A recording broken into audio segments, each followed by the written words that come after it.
이재명 민주당 대표 관련 소식 먼저 시작할 텐데요.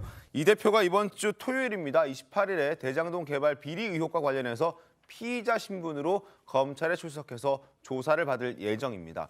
조사 직전 이 대표에게 불리한 정황을 담은 여러 보도들이 오늘 아침 많이 쏟아졌습니다. 일단 조선일보부터 보겠습니다.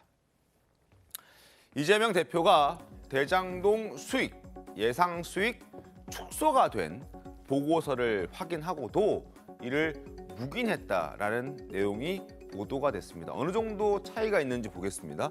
당초 김만배 씨는 지금 4천억 원이 벌릴 것이다라고 예상 수익을 알려줬다고 합니다. 그런데 석 달 뒤에 2015년 1월에 성남 도계공에서 올린 보고서를 보면은 예상 수익이 1,283억 원이다 이런 내용이었습니다.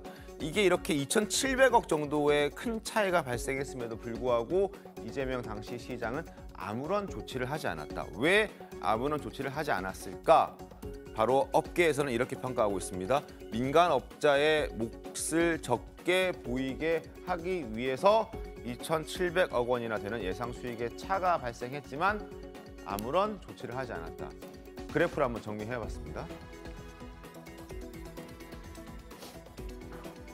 이재명 대장동 수익 축소 보고서 묵인. 2014년 10월에 대장동 일당, 김만배를 포함한 대장동 일당이 대장동 택지 분양 예상 수익만 4천억 원 이상이 될 것이라는 내용을 전달했다. 그리고 3개월 뒤인 2015년 1월에 성남 도계공에서 1,283억 원, 예상 수익이 2,700억 원이나 낮게 산정이 됐지만 이 대표는 이걸 묵인하고 그대로 넘어갔다. 왜냐하면 민간업자들에게 많은 이익이 가게끔 보이면 안 되기 때문에 그러한 조치를 하지 않았다라고 검찰은 판단하고 있습니다.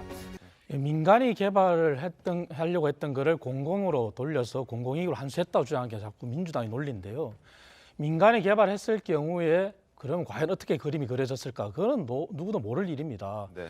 주민들한테, 원주민들한테 더 많은 보상이 갔을 수도 있는 문제고요. 문제의 핵심은 택지 보상, 그리고 택지와 관련된 택지 조성비, 택지 분양가 이 부분이 한 부분이 있고 그리고 아파트 분양과 관련된 시행, 시공 부분이 있습니다. 네.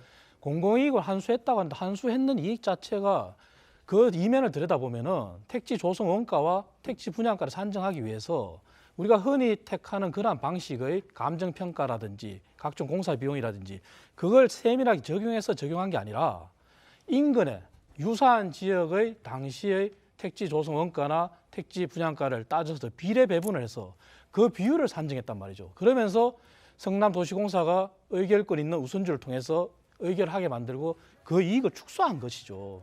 그리고 아까 신문에도 봤다시피 920억의 공사비를 부담했다고 하는데 그 대가로 용적률을 올려줬지 않습니까? 아까 말씀드린 대로 공사 시행에 의한 시공의 아파트 분양에 의해서 생긴 이득이 무려 8천억 가까이 돼요. 그 가운데 상당 부분이 약 5천억 가까이가 김만배 일당과 광주의 모 건설회사가 차지했단 말이죠. 근데 광주의 그 모 건설회사도 이재명 지사가 당초에 주장한 10대 건설회사만 건설하겠다 했는 게 아니라 시공 능력 순위 37위의 건설회사 했단 말이죠. 그렇기 때문에 이러한 문제를 제기하는 겁니다. 알겠습니다. 네, 그렇습니다. 이제 나경원 전 대표의 불출마 선언으로 앞으로 나오는 여론조사가 굉장히 중요할 거라 봅니다. 지금까지는 나경원, 김기현, 안철수 3명의 여론조사 이후에 네. 결선 투표를 전제로 조사를 한 거였어요. 그래서 나경원 후보의 표심이 어디로 갈 거냐. 그래 봤을 때는 적어도 이제 안철수 쪽으로 더 많이 간다는 게 지금까지 결과였는데 이후에 나오는 여론조사가 이제 가늠자 역할을 할 거라 보고요. 지금은 이제는 나경원 전 대표가 이제 불출마 선언하는 순간 저는 오히려 언론에서 이제 얘기하는 친윤 대 반윤의 구도는 없어진다고 생각해요. 왜냐하면 안철수 전 대표 같은 경우도 본인이 인수위원장 출신이고 본인이 대통령과 호흡을 맞춰서 윤석열 정부를 성공시킬 수 있다고 얘기를 해요.